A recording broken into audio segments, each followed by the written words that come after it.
Muy buena gente, ¿cómo están? Quien les habla es Lucas Ricci en un nuevo video y esta vez vamos a hablar de los arcos argumentales de Jujutsu Kaisen del mejor al peor. Esta semana Gege Akutami se toma descanso, así que vamos a aprovechar este parate para analizar la historia y ver cuánto ha mejorado y cómo va el ritmo de la historia en sus arcos argumentales, pero desde ya adelanto que para mí la historia tiene un avance progresivo bastante constante y no suele retroceder en la calidad de sus arcos, todo lo contrario, cada vez se pone mejor, así que en realidad hay bastante regularidad, no es como otros shonen que tienen altos y bajos, sino que es un pico constante de mejora. El primer arco para mí, o sea el peor de los mejores, es justamente el primer arco, el arco introductorio, donde conocemos a los personajes, donde conocemos un poco del mundo de Jujutsu Kaisen, su historia, sus protagonistas y demás. La verdad que no me parece un arco atrapante porque en general es bastante repetitivo, es bastante común tener a un protagonista súper alegre, súper introvertido que se mete en un mundo oscuro,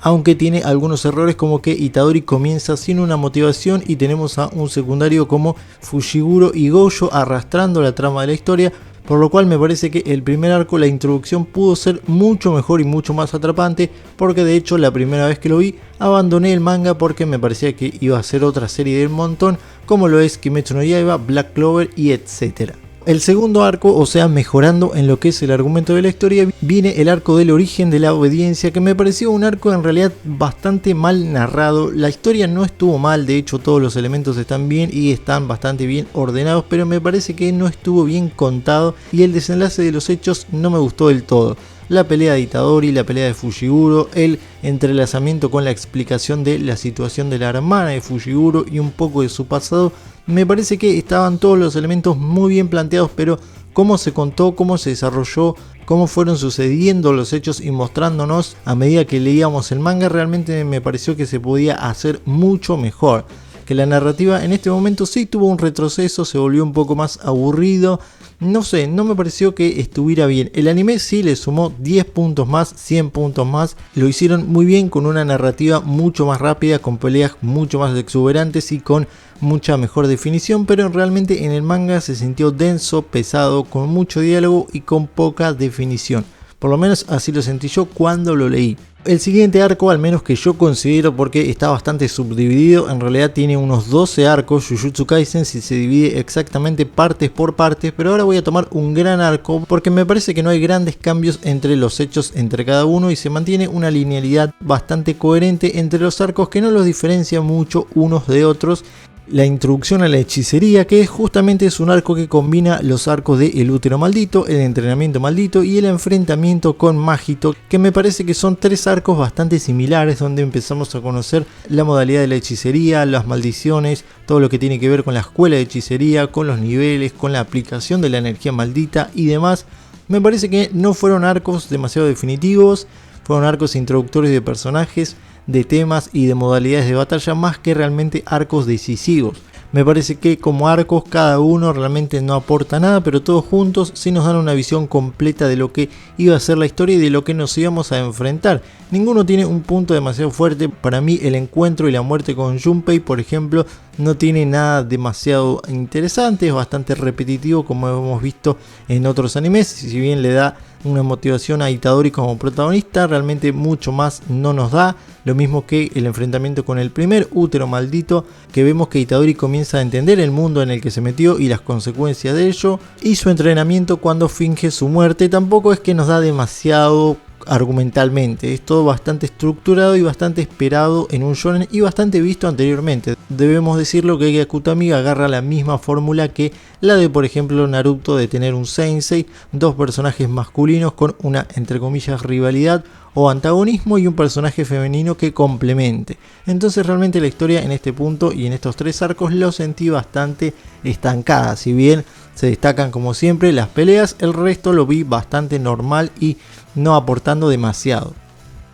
El siguiente arco es un arco que sí ya siento un poco más bisagra y más interesante porque vemos un poco la evolución de los personajes, sobre todo en momentos de batalla y aplicando lo que entrenaron justamente en arcos anteriores, y es el arco del festival de intercambio de Kyoto, donde también conocemos a otros personajes que amalgaman un poco más la historia, que le da un poco más de aire, un poco más de dinamismo, y también vemos peleas con maldiciones de grado especial. así que vemos un intercambio de elementos bastante interesante en la historia que por fin le da el dinamismo. Creo que acá sí Gege Akutami se sentía cómodo con sus personajes y el escenario que había planteado. Me parece que lo único malo de este intercambio, una suerte de examen Chunin, es que no se sintió tanto una pelea contundente entre las dos escuelas. Eso que era la adrenalina y la acción inicial se lavó bastante, porque si bien en Naruto, por ejemplo, en el examen Chunin también teníamos un infiltrado entre los miembros del examen, como es en el arco de Jujutsu, donde hay una maldición y también hay una especie de traición porque quieren matar a Itadori por orden del director de la escuela.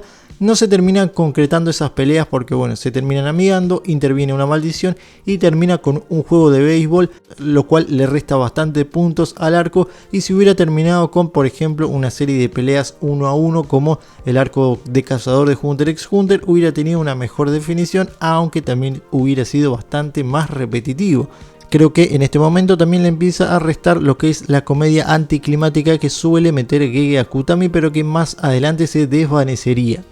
Lo que viene ahora para mí, el siguiente arco de entre los mejores, ya llegando a los arcos que son realmente buenos y completamente interesantes, aunque incompletos, que no podemos evaluar del todo, es el arco del torneo de sacrificio, que abarcaría el arco de la ejecución, el arco de haciendo las preparaciones y el arco de el viaje a la extinción, que son 3 mini arcos que abarcan todo lo que es el post Shibuya, que vendría a ser lo que es también el arco del torneo de sacrificio, todos los elementos encaminándose para que la historia comience a avanzar en torno a ese gran conflicto creado por Kenyaku. A mí me parece que es un gran arco que nos ha dado grandes peleas, que nos ha dado grandes sucesos. También es cierto que es un arco que tarda mucho en definirse, que vemos que se estira y que cada vez más la meta o el conflicto final se estira y se guarda el misterio un poquito más, que las peleas se van desenvolviendo y de a poco los personajes van soltando un poquito de sus historias y sus habilidades. Conocemos más de Tsukumo, más de Hakari, más de Kenyaku, más de otros hechiceros revividos, algún que otro dato de Yuta, de el Sukuna, pero no mucho más. Sostenemos todavía las peleas bastante cerradas, bastante cuadradas con otros personajes y de forma limitada, nada en un campo abierto como fue la última parte de Shibuya, sino que son elementos más encapsulados y eso le da mucho dinamismo a la historia, aunque también este ritmo pausado, este ritmo de colonia en colonia y personaje en personaje va haciendo que se sienta a un ritmo más lento que Shibuya, porque tiene una acción mucho más aislada y con otros personajes más secundarios, ya que en este momento Gojo se salió de la ecuación, pero aún así la historia sigue manteniendo la tensión y el drama al máximo, y eso es lo que tengo que aplaudir de Gege Akutami. Así que el siguiente en la lista es justamente este arco, que si bien no está terminado, me parece entre los mejores y que le va dando mucho respeto a la historia, que viene respetando la misma calidad del arco anterior, así que me parece que viene preparando para ser uno de los mejores arcos de la serie,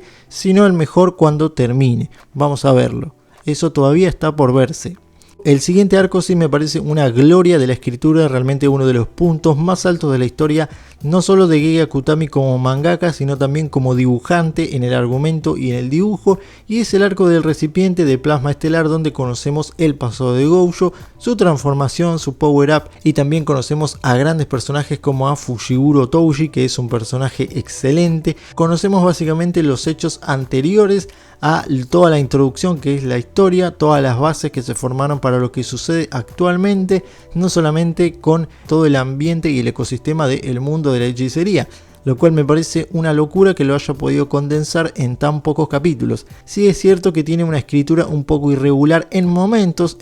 puntuales donde acelera la historia al máximo, como cuando secuestran al recipiente que estaba cuidando Gojo junto con su Gurugeto y después los vemos tranquilamente en el otro panel descansando en la playa, algo que no tiene bastante explicación, pero salvo eso y salvo algunos hechos puntuales, este arco viene siendo de los mejores, no solamente por los elementos de la historia, por las bases que logra, por todo lo que construye, sino por los personajes que nos introduce y por la acción y el contenido argumental que tiene, que es de alta calidad. Y el siguiente, el último arco, obviamente el mejor arco de todos, el indiscutible, el incidente de Shibuya, el mejor arco de Jujutsu Kaisen. Es un arco bisagra, es un arco que marca a los personajes, un arco donde perdemos varios personajes, donde se nos presentan varios personajes en su mejor esplendor, como es el Sukuna, donde vemos batallas espectaculares. Perdemos a gran parte del primer cast inicial de la serie, que son las maldiciones de grado especial y pasamos a otro tipo de historia mucho más oscura, se pierde la comedia,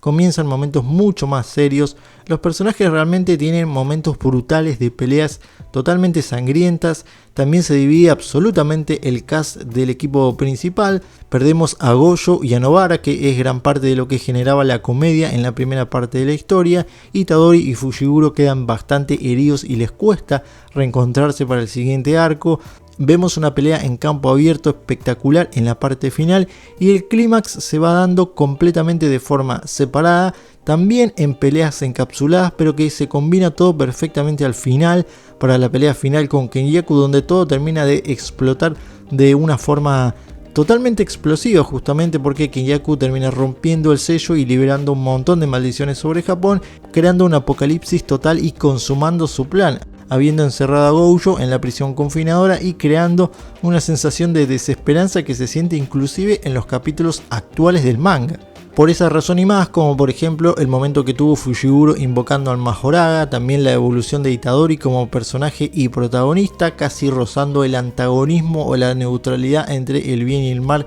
y la moralidad, la reaparición de Touji Zenin, ni hablar de los momentos que tuvo el Sukuna, y también, por qué no, la pelea introductoria de Gojo justamente en esta celebración de Halloween, donde termina matando a Hanami, que era una de las maldiciones de grado especial más poderosas que conocimos en la serie. Por lo cual me parece que es el mejor arco de la serie, coronando lo que es Jujutsu Kaisen. El torneo de sacrificio, como dije, también tiene el potencial porque está respetando esta calidad y podría mejorar todavía más cuando todos los elementos que ahora están separados confluyan solo en uno. Podría ser una locura, un pandemonio del calibre de Shibuya o todavía más, porque me parece que Gege Akutami como mangaka sabe muy bien dónde mover sus personajes como si fuera un tablero de ajedrez. Así que bueno gente, esta ha sido mi opinión de el orden de los arcos de Jujutsu Kaisen del peor al mejor, mejorando gradualmente. Como dije, la historia tiene un crecimiento gradual y se respeta bastante bien sin tener bajones de calidad, sino todo lo contrario. Por eso me parece un gran shonen que, si bien tiene momentos repetitivos, me parece que conserva una dinámica, una narrativa y una acción totalmente auténticas que justifican su popularidad. Pero bueno, los leo en comentarios y nos vemos en un próximo video. Adiós.